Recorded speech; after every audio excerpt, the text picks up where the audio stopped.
Everyone, it's Maria here. Good to be here with you today.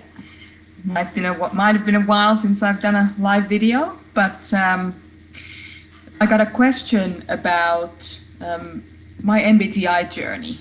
Somebody was sharing theirs, and they said, "How did you come across MBTI?" And it's really interesting. That's a really good question because I keep thinking back.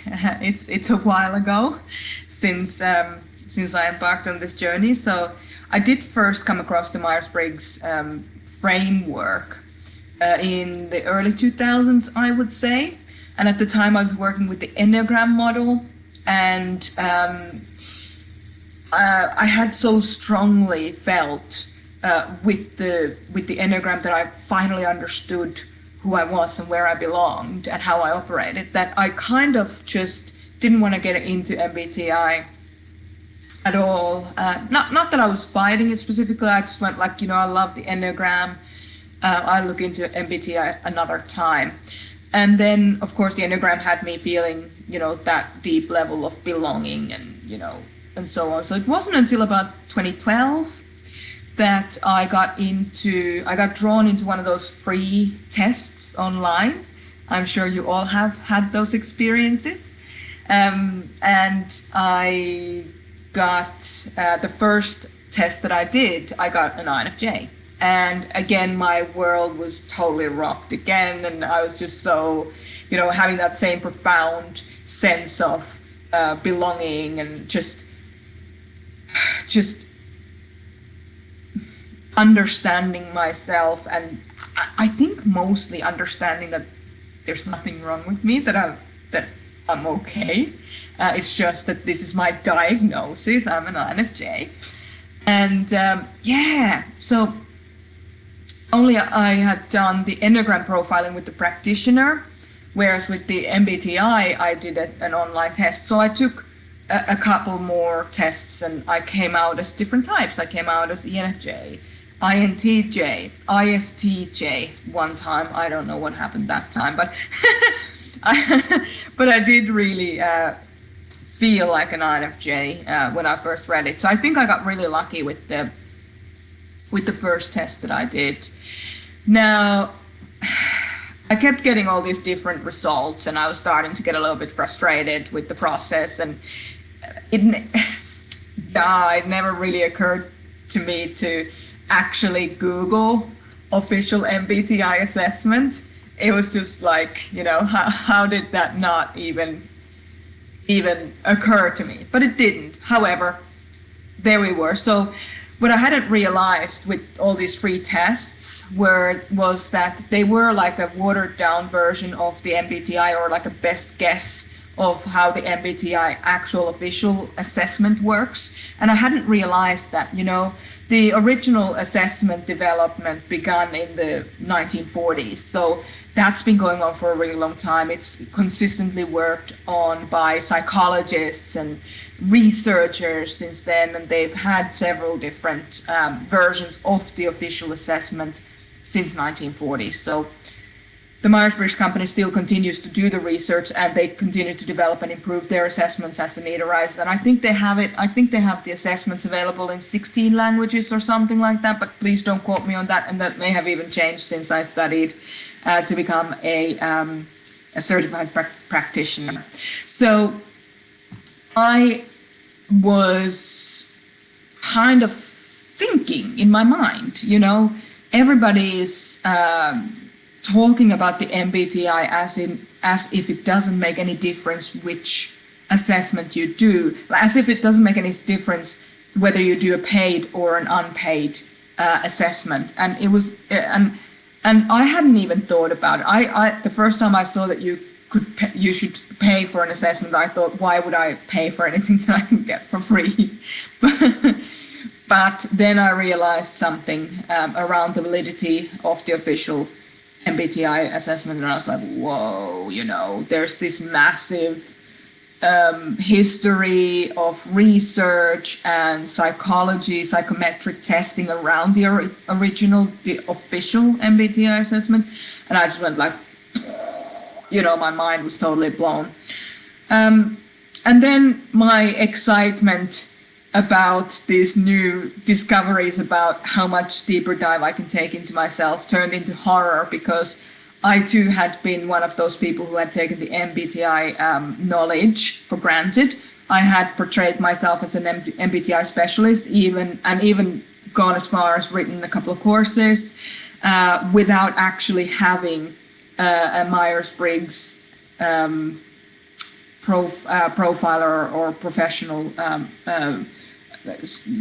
having not gone through the certification process. So I realized, oh no, I've done something wrong. Even though I hadn't read the courses that I was writing were not here, let me get you to, let me assess you. That's not what I had done, but still I felt like there was a line that was drawn in water. And so once I'd done my certification, I just asked the Myers-Briggs company if I can have a meeting with them just to go through the 4 people within course materials, so that there's no infringement on the copyright of the Myers-Briggs company's material, because I'm not one of those people who rip off other people's material. If I'm using something, I'm saying up front, here's the contributing, here's where this contribution came from. So we had a meeting. We went through the 4 people within. They were they okayed everything that I asked about, which quite honestly was a massive relief and actually a great honor as well, because for the Myers-Briggs company to think so highly of the 4 people within program that they would okay it for me, that felt like a really significant part of my professional life. So I wanted to kind of give you a little bit of that background on my journey with MBTI. That was the question. But I also want to highlight some of the really amazing aspects of it, because especially the Global Step 2 assessment, which takes you down into 20 specific facet pairs of your introversion, extroversion preference pair, thinking, feeling preference pair, your intuition, sensing preference pair, and of course the perceiving, judging preference pair. So, just thinking that your personality type is, INFJ, so I'm an intuitive, introverted, intuitive feeler, judger. That in and of itself is not the whole story, especially from the perspective of the MBTI.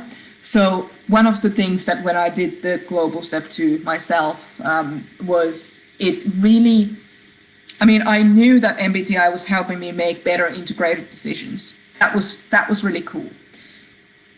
I kind of had taken that for granted already, if you know about the 4 people within work. But what really blew my mind about seeing the facets, seeing how I am different from other INFJs, for example, it literally has like a gauge. Here's most INFJs, here's where you are. Bing! And you go like, ooh, that's just really strange and wonderful and a bit scary that we can be so different, but mostly wonderful.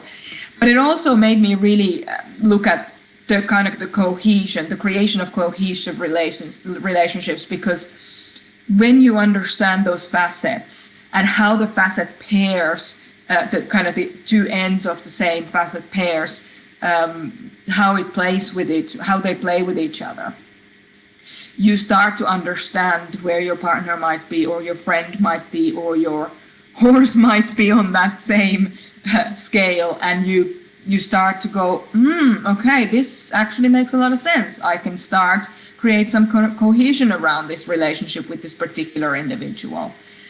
It also really promotes, what I love about the MBTI, especially the Global Step 2, is it promotes your unique strengths. It takes your generalized version. So let's say introvert and extroversion preference pair, and let's just say that I'm an introvert, but I'm actually highly extroverted in certain areas of my introverted being, which makes me a really good introspective person, but somebody who's also able to initiate a lot of, say, projects, so a lot of outward facing activity. So that was really interesting. Also, because it's all about your unique strengths, you just become so much more self-aware. You're able to really say, okay, here's where I am. I wonder where other people are. So you start to be able to compare the experiences of your own to those of others, which is always helps to kind of bridge that gap between us and them. Also, Myers-Briggs is great because it can, especially together with the 4 people within program, it can create you like a personalized self-development plan. So when you understand, who's your thinker, who's your feeler, who's your intuitive, who's your sensor, and which way they're oriented and where they are within your inner family roundtable, now you can start to really have those conversations around the things that are really important to you. So let's just say that you have clarity around your own values. What are your top 5 values? Now, how are those 4 different people within you? How are they contributing to whether you achieve those goals or fulfill those values or you don't? So that's been really interesting to me as well. That's one of the reasons I'm super grateful for the MBTI framework. Another thing it really does, especially in, places where several people take the assessment at the same time. So let's just say that we might run a group, which we're running one in March. I'll earmark that to mention that at the end. But let's just say like a family or like a work unit. If you all take that assessment, you are actually massively increasing the communications, the emotional intelligence amongst yourselves, maximizing everybody's potential within the group. So what do people actually have aptitudes toward, and how can we maximize that? And then finally, something that really amazes me about this is that if you are in your own career, for example, let's talk about your work, you're in your own career, if you know what your type is, I'm now kind of referencing automatically on the global step 2 assessment, because that's just, I've seen the power of that firsthand. You really get to start seeing how you can maximize that position, and if you should start to move into some maybe other positions or change how you're doing something, whatever it is that you're doing, to be more effective in that because of your natural aptitudes. So that's a really interesting thing for me as well. So,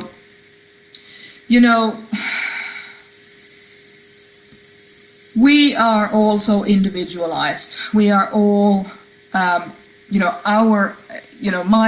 point of view is that our individualism, who we are as people, should not be kind of put into boxes or made to conform. Like, let's just say you're an INFJ and you're an accountant. You can still be an accountant, but you're going to do it in a different way. You're going to do it in a really intuitive way. And so you're looking for opportunities and options rather than, if you're a sensor, you're looking at the pure cold facts. So you're going to have such different just forces within you, powers within you that can bring so much richness to everything that you do. So we want to make sure that you are discovered, you're embraced, you're cherished to become more of the person that you were born to be. So there's so much light in us that's awaiting to just be shared and discovered, and that is always kind of the thing that really it surprises me, but it's not a surprise, if that makes sense. I think it more delights me to see that in people. And this is something that the MBTI really did for me. It allowed me to see that light within me and then to start sharing it with the world. So when I realized who I was, I was able to start making decisions that were actually more authentic and in line with my values, the kind of life that I wanted to live, and the kind of freedom that I've built for myself throughout my life. So that's my experience of the MBTI. As you can probably tell, I love it.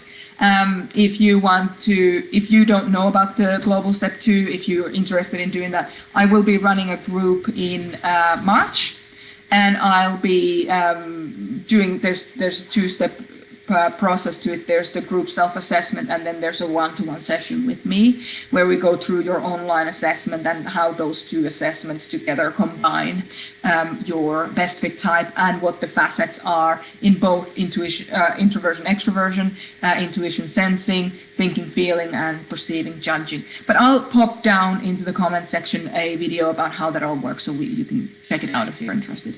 All right, so what is your MBTI story? I want to hear yours. Let me know.